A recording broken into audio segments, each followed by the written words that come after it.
present For the Record. Welcome to For the Record. I'm Naomi Kowles. Wisconsin Republicans are introducing an array of new voting proposals that they say are designed to increase trust in the election. Wisconsin Democrats, on the other hand, say it's going to lead to voter suppression.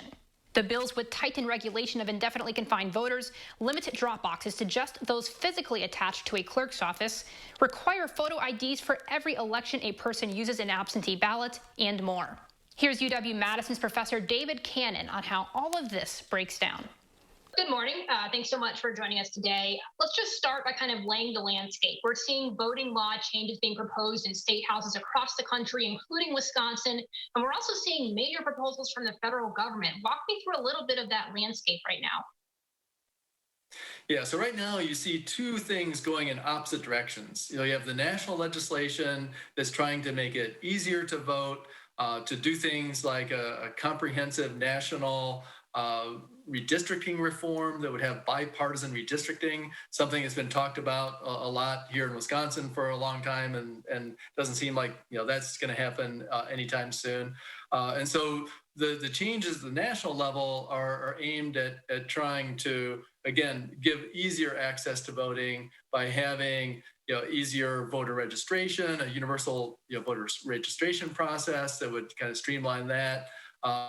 Dealing with campaign finance reform, in terms of dealing with some of those earlier Supreme Court cases that opened up for a bigger role for businesses, corporations, labor unions spending directly in campaigns. So it's a huge bill. It's like 800 pages long. It covers a broad range of topics, but that's the general gist of it is improving access to voting. Whereas in many states around the country, including Wisconsin, we're seeing effort going in the other direction, that Republican-led state legislatures are concerned that some of the changes that we saw during the 2020 election, especially in terms of accommodating voters in the time of the COVID pandemic, they think this went too far in the direction of making it too easy to vote. And we need to focus more on election integrity, making sure that people who are voting are legitimate voters. And so here in Wisconsin and in states like Arizona, Georgia, a lot of other states, we're seeing an effort to go in the other direction to make it harder to vote. So the action is going to be at the state level. That's where we're going to see some changes happening will be at the state level. And while we've seen these restrictive laws, being introduced in, again, Georgia, Arizona, Wisconsin, some other states, we also are seeing proposals in Democratic states to go the other direction, to expand early voting, to make it easier to vote by mail. And so I think we're going to see the country moving in opposite directions at the state level. I don't think the national bill is going to pass the Senate. So let's scale it down to Wisconsin. We've talked a little bit about what we're seeing around the country. Right now, we've got this giant, or I shouldn't say giant, we've got a long list of proposals coming from the Republican side of the Senate. We're looking at things like eliminating ID exemption for indefinitely confined voting, changing the definition, tightening the definition for indefinitely confined voting, doing things like eliminating drop boxes that aren't attached to a clerk's office. So we've got all these different measures. There's a lot more than that. I guess my first question, number one, where are these coming from? And number two, why aren't we seeing measures quite as severe, quite as restrictive as we're seeing in Georgia, which is trying to eliminate all, no excuse, absentee voting? One thing, we've talked about so far how there's deep partisan division on this. Democrats are going one direction, Republicans another direction. But here in Wisconsin, there actually is one point that Democrats and Republicans agree on, that a change that should be made. And that's the early processing of absentee ballots. We were one of only 4 states in the country, along with Pennsylvania and 2 other states, that did not allow the early processing of absentee voting. Now, on the other points there, we are going to see, I think, probably a gubernatorial veto if they do pass these changes, because they will make it harder to vote in a way that I think the potential benefit that comes with some additional election security is outweighed by the thousands of people that would be prevented from voting by making it much more difficult to vote. After the break, how these laws could shape Wisconsin's future and change the state's past voting legacy.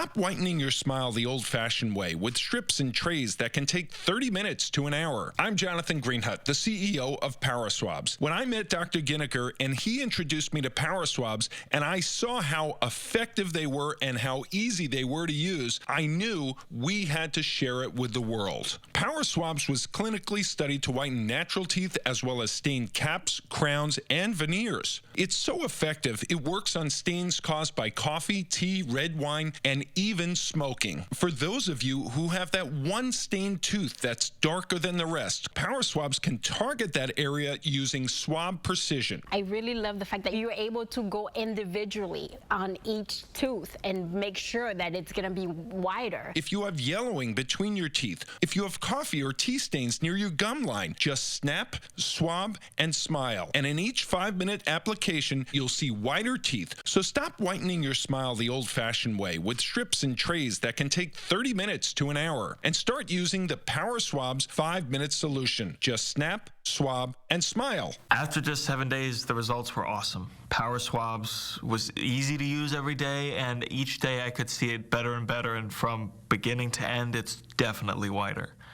They look clean, they feel clean, and people have made comments about it, which is nice. Call for your 5-minute solution to whiter teeth. Order PowerSwabs and receive up to 40% off the retail price. And as an added bonus, by ordering in response to this advertisement, get a free PowerSwabs Quick Stick pen with your order. The Quick Stick pen is your on-the-go solution to help prevent stains from adhering to your teeth after drinking coffee, tea, or even after smoking. And in addition to saving up to 40% on your purchase and your free Quick Stick pen, get free shipping by ordering now. Dial the number on your screen or visit powerswabs.com today.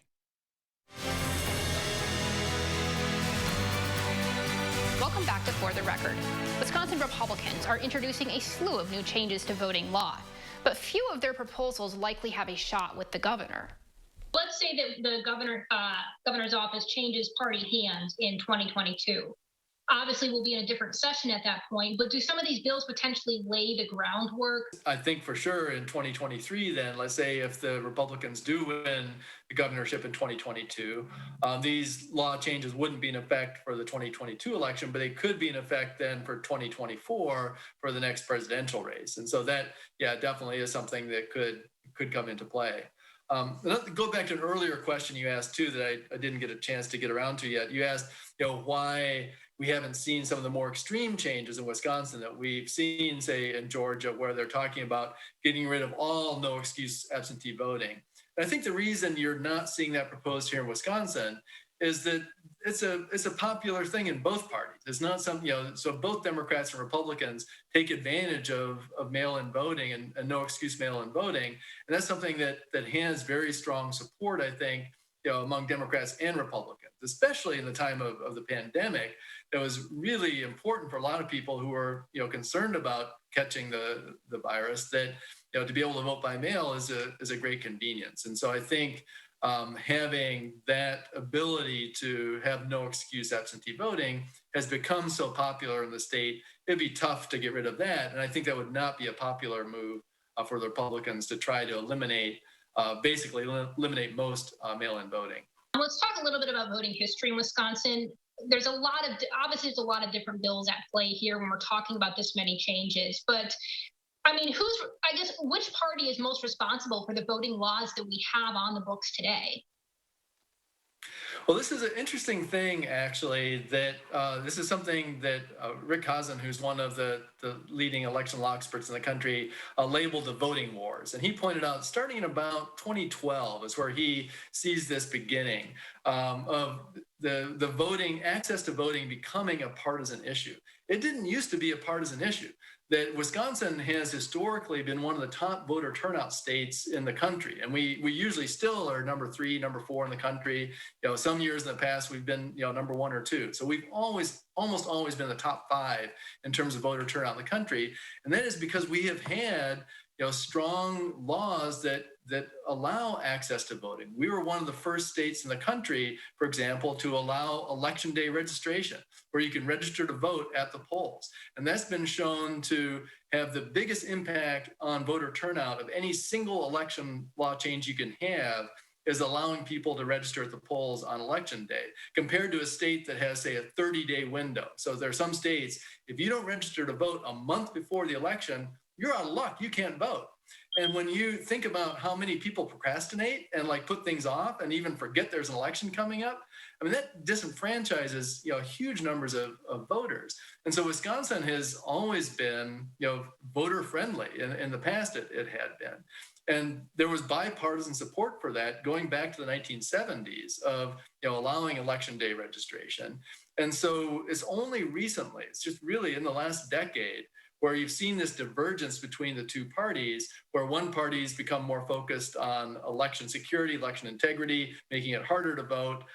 The other party more focused on access to voting. Thanks for joining me on For the Record. Stay safe this week and have a great Sunday.